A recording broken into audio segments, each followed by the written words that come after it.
In un video precedente abbiamo visto come l'azienda italiana Leonardo sia stata tra i protagonisti di Verticon, la principale fiera internazionale nel settore degli elicotteri, e durante la quale la stessa Leonardo presentava i suoi modelli, tra i più richiesti su scala globale. Come avevamo visto, gli elicotteri di punta di Leonardo, come l'AW139, sono utilizzati soprattutto in missioni di soccorso, di trasporto e ad uso militare. Proprio quest'ultimo settore è il più dinamico e presenta sia sfide che opportunità per Leonardo. Il quadro geopolitico internazionale sta infatti creando nuove necessità che Leonardo, ma anche altre aziende di punta italiane, devono affrontare. Questi temi sono stati dibattuti a Roma di recente durante un panel sulla sicurezza e organizzato dalla Financial Investment Initiative. I leaders di Leonardo, Fincantieri e ELT erano i componenti del panel ed hanno concordato sul fatto che l'Europa sta affrontando il tema della difesa con un impegno senza precedenti. Il motivo non riguarda solo le minacce da parte di altri paesi, ma anche la complessità delle minacce emergenti. La conversazione è avvenuta in inglese, però prima di ascoltarla con i sottotitoli in italiano, facciamo un sommario dei punti principali condivisi dai partecipanti. Il primo punto comune riguarda l'importanza della collaborazione europea. Come ha detto l'attuale amministratore delegato di Fincantieri Pier Roberto Folgero, le onde marine sono le stesse, sia in Francia che in Italia. Un commento usato per asserire che la collaborazione è necessaria per superare il protezionismo nazionale e per creare una difesa integrata ed evitare inutili frammentazioni industriali. Un altro punto su cui concordano i tre leader delle multinazionali italiane è la complessità delle minacce. Questa porterà sempre meno a boots on the ground o scarponi in campo, come dice il CEO di Leonardo, ma a nuovi tipi di minacce collegate a cyberattacchi, droni, spazio e perfino elettromagnetismo. A titolo di esempio, ancora Fincantieri conferma che nelle battaglie navali del futuro ci sarà una nave madre da cui partiranno mezzi più piccoli, soprattutto droni, per far fronte alle nuove minacce. Occorre poi rafforzare la base industriale europea attraverso politiche comuni e incentivi finanziari per garantire l'autosufficienza. Ed in questo settore la comunità europea ha messo in bilancio 800 miliardi di euro per investimenti nel settore bellico e Leonardo ha già ottenuto i primi contratti. Nel corso della discussione sono accennati alcuni dei programmi di difesa europea.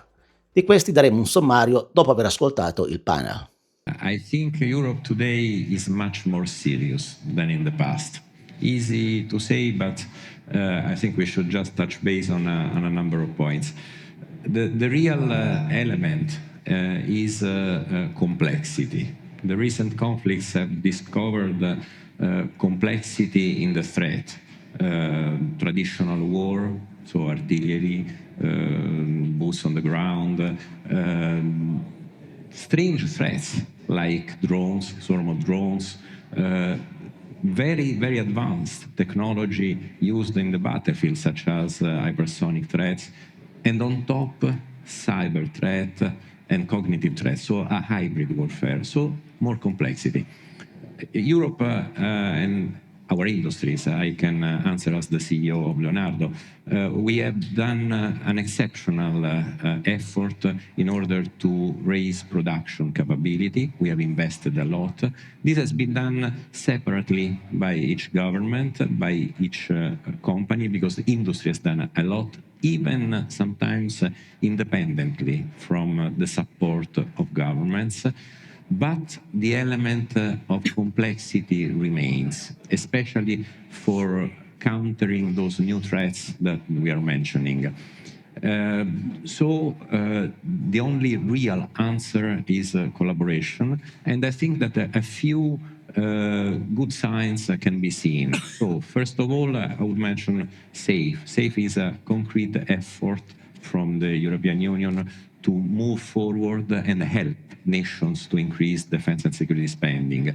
A second one is a little bit subtle, is the harmonization of requirements, because it's obvious that if any nation, all nations, ask for different planes, different ships, different radars, whatever, you will never get to a real size that can compete worldwide.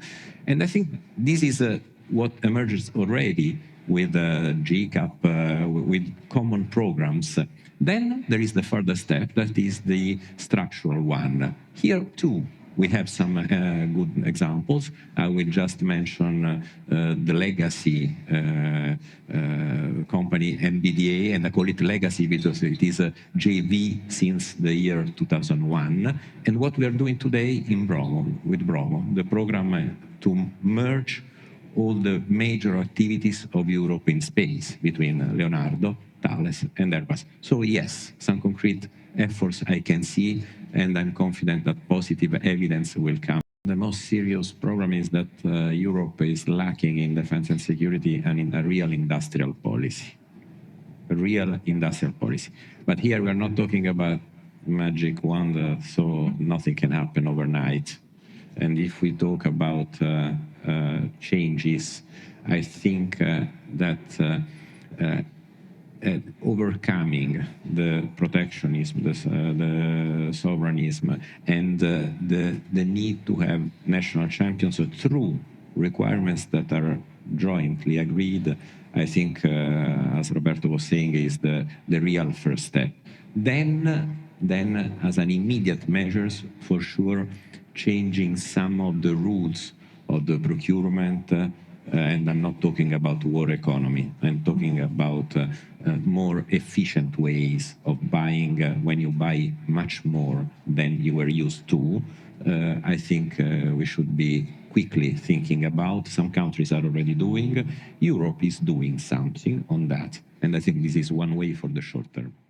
So we need to increase the industrial base qualitatively, i.e. full range of technologies, and quantitatively, i.e. number of items. So this is the route. This is the route. This is the target. Not easy at all. Expensive, for sure. In particular, in a moment in which you have some simultaneous additional requests for allocation of GDP. Because the complexity of the recipe is to strengthen defense while probably you have to take care of energy more and more. And if economy is stagnant, it means that you have to change the allocation from resources from one pocket to the other. So it's not how to compromise in a way that is not easy. We as Fincantieri, we are in the middle of the story, simply because we are definitely contributing to the capacity of the continent when it comes to ships. I think we are quite fortunate because we have a large civilian shipbuilding capacity, so we can, scale fast. So it's an heavy industry, so the biorhythms are slow, but if you can reallocate capacity from civilian to military, you can do big things. We, for example, announced a reduction for the construction time of a frigate from more than 50 months to more or less 34, with the help of the rest of the industry, by the way. So it means that if we know to go fast, we can go fast in ships.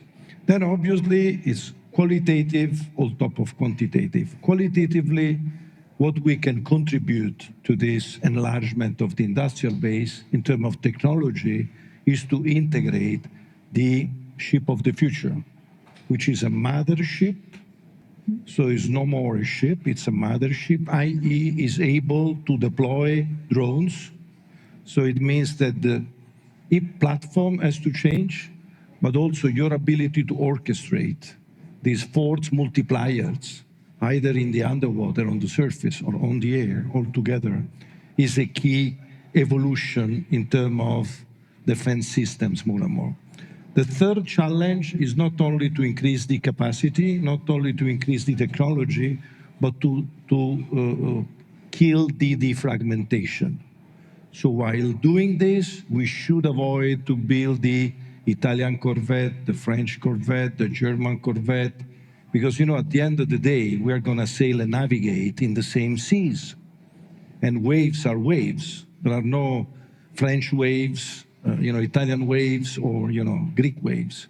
So while pursuing this increasing capacity, increasing in technology, we need to do in an unfragmented way, which is the most difficult part of the journey, because this is the era of protectionism.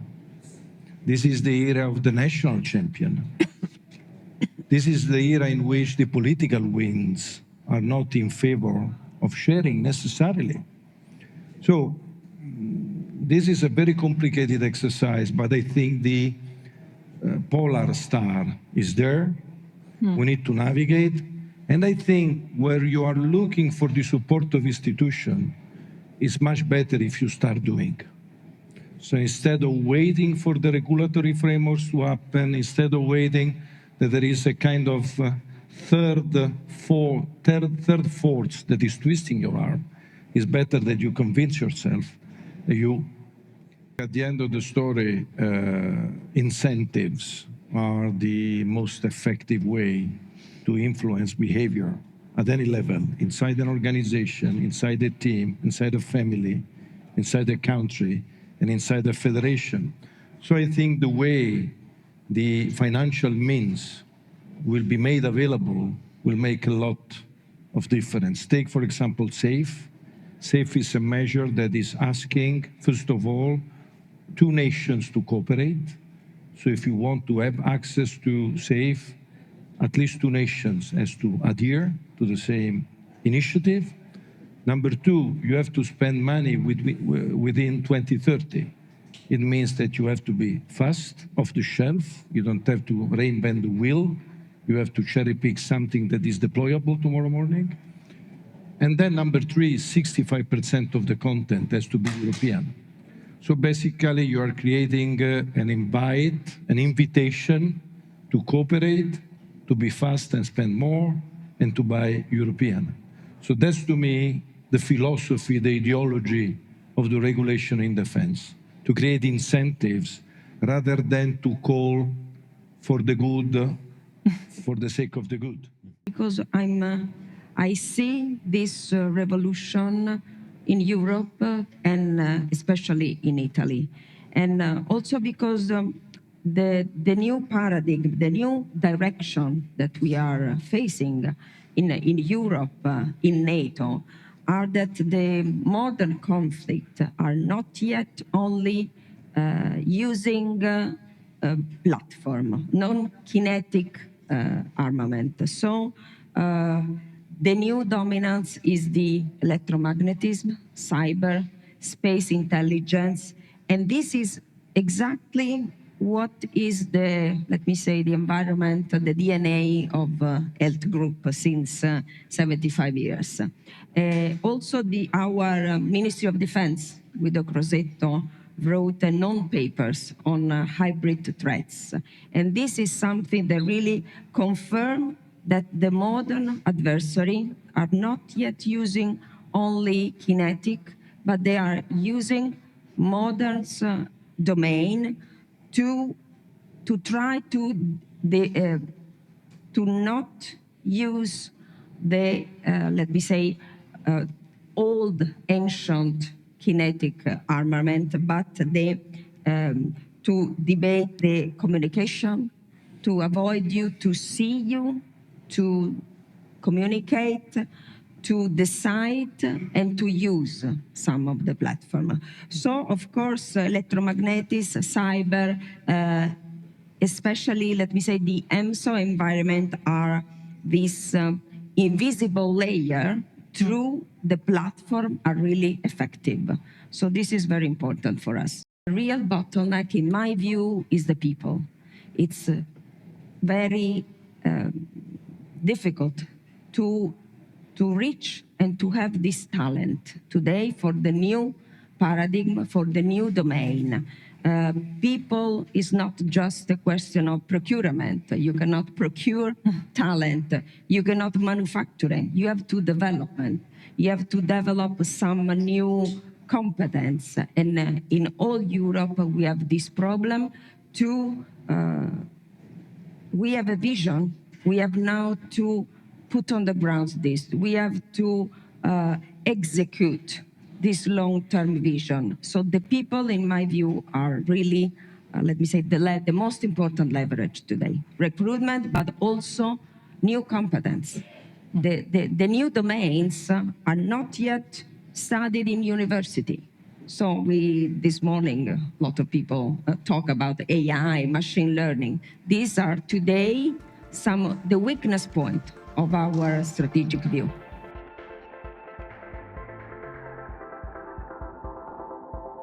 Ecco alcuni dei dettagli sui programmi citati e partiamo dal SAFE, Security Action for Europe.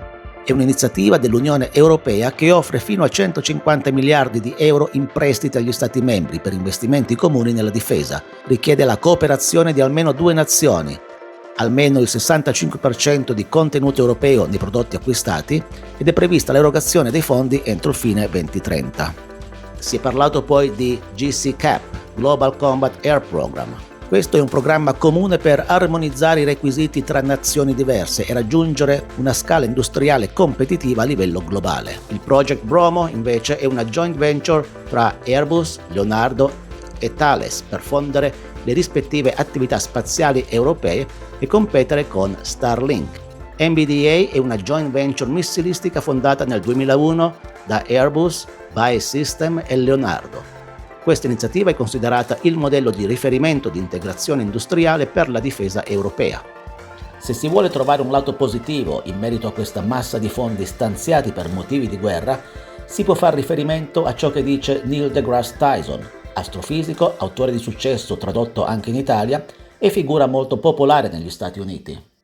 Nel suo libro Accessory to War, The Unspoken Alliance Between Astrophysics and the Military, scritto nel 2018, ha dimostrato come ogni volta che una nazione entra in guerra e non vuole soccombere o si sente minacciata, anche nel settore civile si ha un'accelerazione dell'innovazione.